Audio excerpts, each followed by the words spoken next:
Muito boa tarde. Vamos iniciar o segundo workshop do dia. Cabe a mim dar o arranque deste segundo workshop à apresentação de um projeto Passive House. Neste caso, é a casa chamada da Biquinho. É um projeto, eu chamo de projeto porque de facto ainda não passou do projeto e isto acho que não passa também. Estamos a falar da Casa da Biquinha. Eu não me apresentei, meu nome é Alberto Cruz, sou arquiteto, sou designer e vou começar então a apresentação. A Casa da Biquinha, fazendo aqui uma pequena introdução geográfica, fica localizada nas proximidades da Vila de Castelo de Vide, onde vem ali aquela bolinha vermelha. Castelo de Vide é uma sede de concelho que se localiza no distrito de Porto Alegre, no norte alentejano. A casa em questão é uma reabilitação, é esta casa que vemos aqui no centro. Ela está mais ou menos situada a meio de uma encosta que depois culmina no seu topo com o casario da Vila de Castelo de Vide. É uma encosta que se orienta a sudoeste e a casa acompanha um pouco essa orientação da encosta.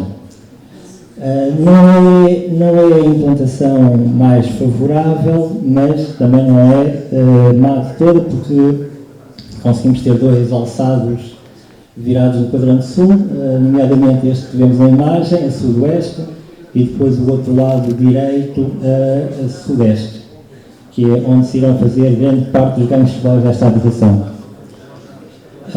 Podes passar, por favor? Pronto, aqui vê-se a casa é mais pormenor. A casa é uma casa que atualmente está num estado estimável, num profundo grau de degradação. A casa inicialmente era uma casa muito engraçada, isto parece uma canção, mas não é.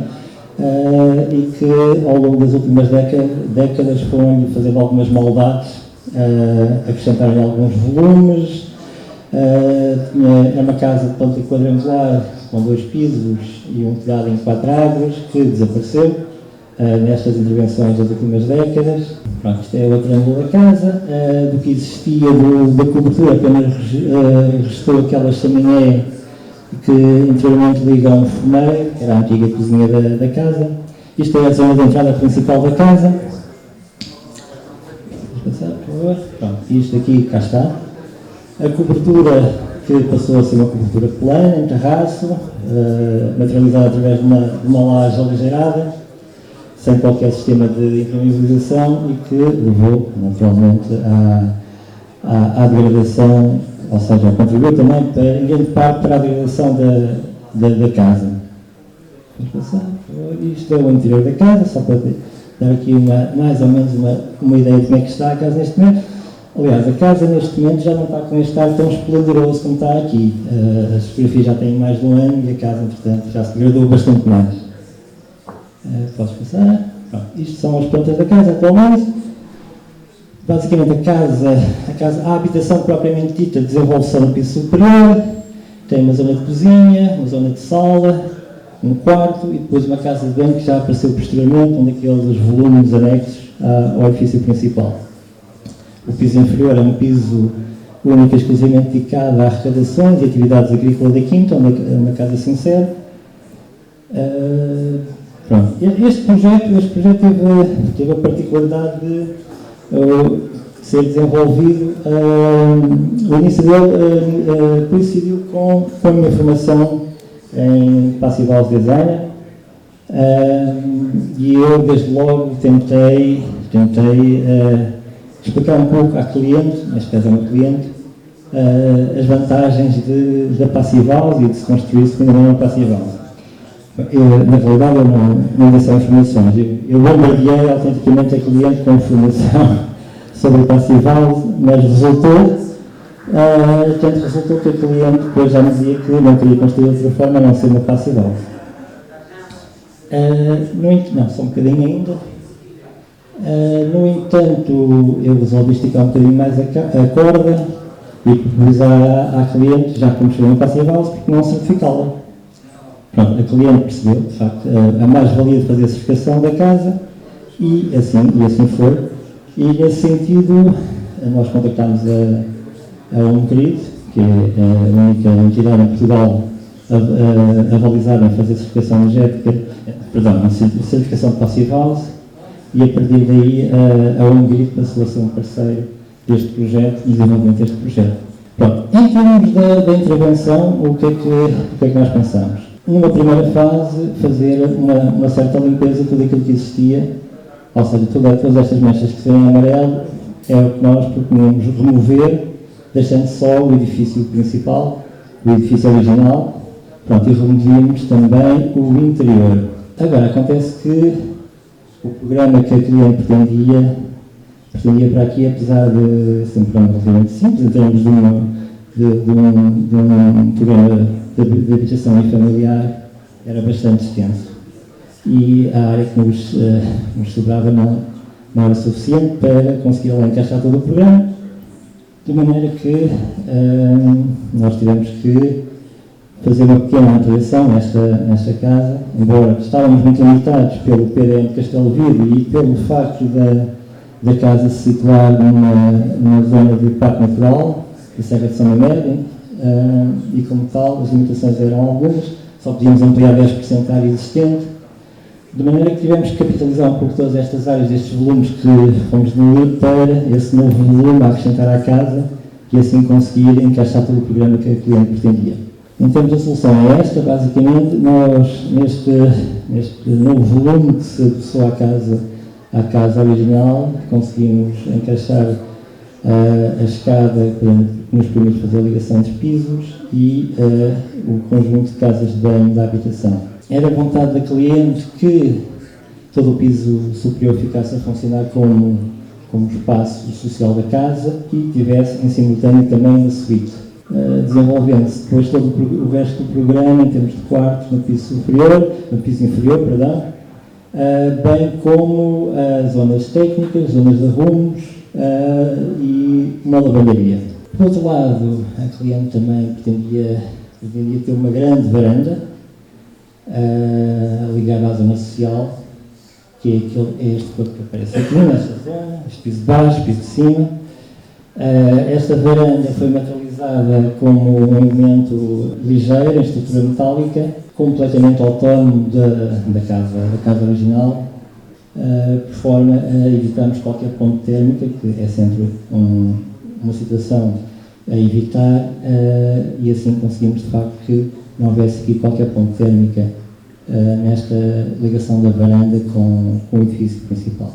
Esta varanda tivemos que convencer a Câmara e o ICNF que não era área de construção, porque já tínhamos esgotado a nossa área de ampliação possível. Conseguimos convencer, dizendo que isto de facto não ia impermeabilizar o solo, porque vamos usar ali uma espécie de um deck no piso da varanda e como tal a coisa lá passou. Isto são os alçados.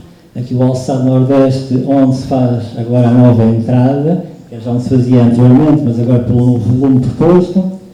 Os alçados sudeste e sudoeste, que são aqueles que vão ter a maior exposição solar, e como tal também o maior número de vãos envidraçados. E depois, então, o alçado nordeste completamente cego, porque também confinava com o terreno vizinho, que não era muito interessante para abrir vãos, e como tal ficou completamente cego. Pronto, aqui só para dar uma ideia, em termos de elementos construtivos de envolvimento do edifício, temos, em termos de coberturas, valores de U de 0,23 e 0,28. Temos dois valores porque as coberturas em relação ao edifício existente e à ampliação são ligeiramente diferentes, em termos dos elementos constitutivos. Depois, em termos de paredes, temos um sistema de isolamento pelo exterior, em que temos valores de 0,23 ou 0,22, e no pavimento, um valor um pouco mais elevado, de 0,61 ou 0,60.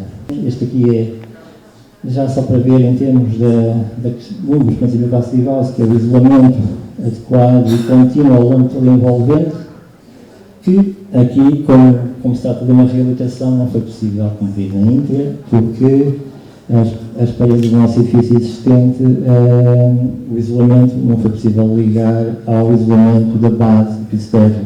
Portanto, é uma fonte térmica que temos ali. Sabemos que ela existe, está a ser considerado, mas pronto, neste caso era uma inevitabilidade, dada a nossa opção de isolamento pelo exterior. Conseguiríamos eventualmente melhorar essa ponte térmica se o isolamento fosse pelo interior, mas íamos arranjar outras complicações e então preferimos manter o isolamento pelo exterior e ter aquela ponte térmica como assumida. Em termos da estanquidade do edifício, pronto, aí não temos volta a dar, o edifício tem que ter, para garantir a sua estanquidade, pelo menos aquele valor mínimo do Blower Test, 0,6, e essa estanquidade é garantida em termos das paredes pelo reboco das paredes, em termos do piso térreo pela laje de ensolargamento geral, e em termos da cobertura, no caso da aplicação também pela laje de betão, e no caso da cobertura da parte existente por placas da OSB. É óbvio que depois aqui todas estas ligações destas várias zonas são pontos críticos que terão de ser tratados devidamente com fitas, pinturas adequadas para o efeito, para garantir que de facto a estanquidade seja total. Janelas, estamos a usar, ou estamos a propor uma janela em PVC. Não vou referir a marca para não ferir suscetibilidades. É uma janela, aqui na imagem aparece com vidro duplo triplo, mas nós estamos a usar vidro duplo, não havia necessidade de ir a vidro triplo. É uma caixaria que tem um valor U de 1, sendo que o vidro que estamos a usar tem um valor de 1,1. Depois também serão usados os passadores entre vidros do tipo warm edge, para evitar ou minimizar ao máximo a ponte térmica na ligação entre o vidro e a caixaria. Isto tudo no conjunto dá-nos um valor global da janela de 1,1. Pronto, embora aqui a performance da janela não vale nada ou vale muito pouco se ela não for bem instalada, há que ser bem instalada com as devidas solagens para que toda esta performance possa ser de facto efetiva no desempenho da janela. Pronto, aqui temos um quadro que nos mostra um pouco a performance em termos da estação de aquecimento, em que verificamos que os nossos ganhos solares claramente excedem as nossas perdas por transmissão através dos vãos das janelas. Temos uma relação de 1 para 4, mais ou menos, o que é bastante bom, dado o facto de não termos uma exposição 100% ideal, mas conseguimos de facto um bom desempenho em termos de estação de aquecimento. Nesta sessão de arrefecimento, ou seja, o verão, o desempenho não é tão interessante. Estamos aqui com ganhos solares indesejáveis que não gostaríamos de ter, e isto deve-se essencialmente a uma opção de projeto inicial que não sei se está a manter ou não, estamos a trabalhar nesta questão, mas tem a ver com o facto de estarmos a utilizar portadas interiores como dispositivos móveis de sombreamento. Estamos de facto neste momento a rever esta situação para ver se conseguimos melhorar este desempenho em termos da estação de verão. Depois, em termos de ventilação, que é basicamente o sistema respiratório de uma passive house, nós temos uma preocupação, não direi que condicionou o layout da casa, mas de facto houve uma preocupação em garantir que o espaço reservado para colocar a BMC fosse o mais central possível e junto a uma fachada, para assim podermos ter uma rede o mais reduzida possível, uma maior eficiência do sistema. Portanto, isto temos aqui é só um esquema muito simplificado da rede, dizer só que também a BMC é uma BMC certificada pela Passive House Institute. E por fim aqui os resultados do PISP. Nós quando iniciámos o projeto, ou quando começámos a fazer a modelação do projeto no PHPP, pensámos que iríamos desenvolver o projeto para atingir o padrão de INERFIT, que é o padrão aplicado às reabilitações, que nos permite regras um bocadinho menos apertadas, mas logo nos resultados iniciais começámos a perceber que estávamos muito perto daquilo que é uma passive house clássica. E daí é que conseguimos resultados para atingir a passive clássica. Foi só uma questão de ajustes em termos de o que eram as estruturas de isolamento, o que eram as caixarias e conseguimos, de facto, efetivamente, obter o desempenho de uma Passive House clássica, apesar de estarmos a falar de uma reabilitação. Bom, penso que é tudo. Agora é só conseguirmos, de facto, implementar isto em obra, que é a parte mais desafiante. Obrigado.